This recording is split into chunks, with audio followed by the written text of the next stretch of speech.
Bonjour à tous. Dans l'épisode de Rotary Tech de la semaine, on va regarder le carter Grady disponible pour la Mazda RX-8.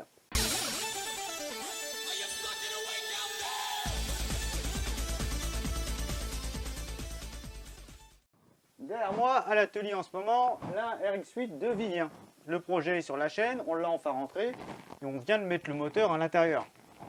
Alors je ne voulais pas montrer plus que ça, puisque voir une chef qui met un bloc dans une voiture, si vous voulez regarder comment ça se passe, il y a la vidéo sur la R3 qui a déjà été buildée sur la chaîne. Donc j'ai pas jugé bon d'en mettre une chèvre avec 3 gars autour qui mettent un moteur dans une bagnole. Voilà, je trouve pas ça super intéressant. Je vous mets un petit lien en haut, voilà, pour ceux qui veulent regarder le projet R3, comment le moteur est descendu dans la voiture et s'enlève. Hein, voilà, c'est 2 timelapses si ça vous dit de regarder, mais voilà, je vais pas revenir dessus à chaque fois que je sors un moteur. Donc sur la RX-8 de Vivien, le turbo, on a un carter Grady qui avait été acheté par Vivien avant et qui va bien nous servir justement puisqu'il a une spécification bien particulière pour être utilisé avec un turbo. Et comme c'est une bonne modification à faire sur la RX-8 série 1, notamment, de toute façon il est disponible que pour la série 1, mais j'y reviendrai, j'ai trouvé bon avant de le poser, qu'il soit en dessous de la voiture qu'on ne le voit plus, de vous présenter un petit peu en détail. Alors avant tout, il faut savoir que sur la RX-8 série 1, donc toujours pareil, de 2003 à 2005 environ, courant 2005, la RX-8 série 1 avait un carter en tôle normal qui n'avait aucune plaque de déjaugeage à l'intérieur. Donc dans les grands virages un petit peu violents sur circuit, on pouvait déjauger, etc. J'ai eu un ami qui a cassé son moteur par exemple à Montlhéry à cause de ça, sur une 192. Donc ça peut être dangereux. À partir de 2005 et jusqu'à 2008-2009, Mazda a gardé le même carter en tôle et est venu mettre une petite plaque à l'intérieur pour éviter ça. Et à partir de 2009, sur les R3 et série 2, c'est un système complètement différent avec un carter en aluminium et avec une partie tôlée de très grande capacité et avec un système anti-déjaugeage.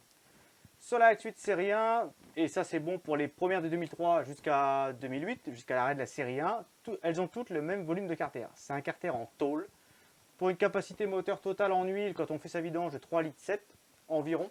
De mémoire, le circuit contient plus puisqu'on ne peut pas tout vidanger quand on fait sa vidange classique, mais voilà, 3,7 litres, et c'est pas beaucoup. À partir de 2009, quand Mazda a sorti la série 2 et la R3, on passe aux alentours de 4,5 litres pour avoir la jauge au full.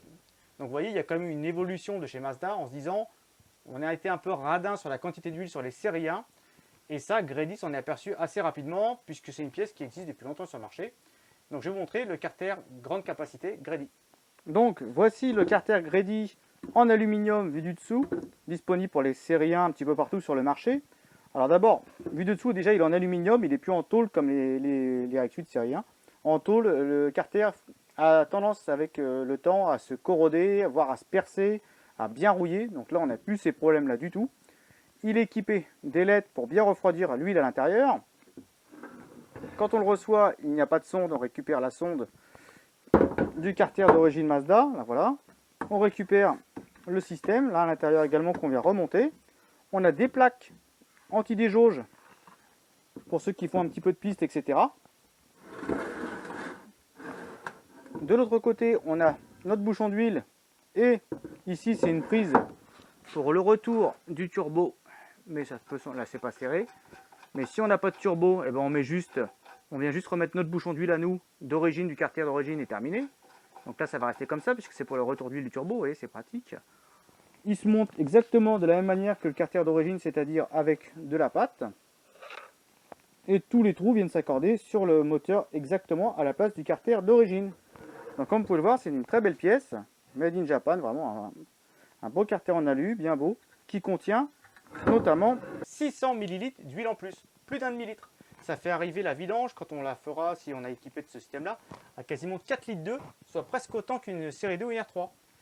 C'est une très bonne modification, puisque l'huile, lorsqu'elle fait son cycle de lubrification dans le moteur, va rester, il y aura plus d'huile, donc forcément, elle va rester plus longtemps en dépôt dans le carter à se refroidir, avant de repartir, se faire massacrer par nos bearings, etc.